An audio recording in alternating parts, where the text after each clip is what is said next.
ഒരെണ്ണം പോയിട്ടുണ്ട്. ഇതെന്തിനാ കെട്ടി വെച്ചേ? കെട്ടി വെക്കുകയെന്ന് പറഞ്ഞിട്ടുണ്ടെങ്കിൽ ഞാൻ ഇതൊക്കെ എന്ന് പറഞ്ഞാൽ ആദ്യമായിട്ട് തുടങ്ങുകയാണ്. അപ്പോൾ ഒരു പരീക്ഷണം എന്നുള്ളത് കെട്ടി വെച്ചാണ്. വല്ലാണ്ട് പുഴുക്കളൊന്നും വല്ലാണ്ട് കയറരുത്. പിന്നെ സൂര്യപ്രകാശം തട്ടിയിട്ട് ഇത് മഞ്ഞ കളറാവണ്ടെന്നൊക്കെ തോന്നലുകൊണ്ട് ചെയ്താണ്. നമുക്ക് കൃഷിനെ പറ്റി വലിയ പരിചയമൊന്നുമില്ല. ചെയ്ത് നോക്കുകയല്ലേ.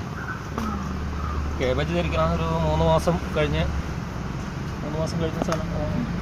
ഇത് എത്ര മാസം കൊണ്ട് കഴിക്കുക? ഇതൊരു 4-4.5 മാസം കൊണ്ട് പാകമായിട്ട് പറിച്ച് ഉപയോഗിക്കാൻ കഴിയും തോന്നണം.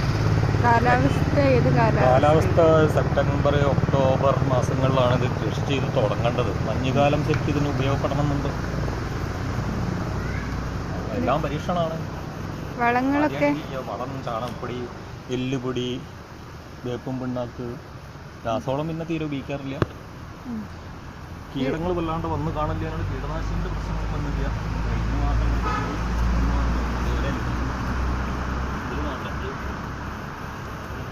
കാണുന്നില്ല. കീടനാശിനിയൊക്കെ ഉപയോഗിക്കുമോ? കീടനാശിനികളായിട്ട് ഇതുവരെ ഉപയോഗിക്കേണ്ടി വന്നിട്ടില്ല.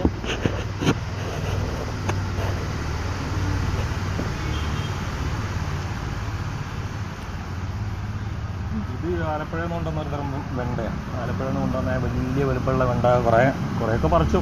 ഇപ്പം ഏകദേശം വിളവൊക്കെ കഴിയാറായി. അവിടെ ഒരു കുറച്ച് പയർ, ഇതൊരു പ്രത്യേകതരം പയർ.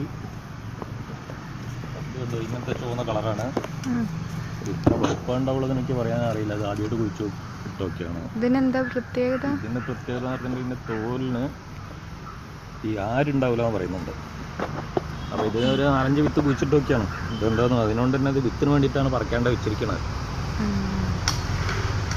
ഇങ്ങനെയാണ്. പിന്നെ ആ പയറൊക്കെ എന്ന് പറഞ്ഞിട്ടുണ്ടെങ്കിൽ ആയി വരുന്നുള്ളൂ.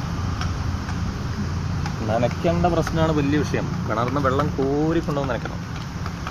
മക്കളൊക്കെ സഹായിക്കും. അങ്ങനെ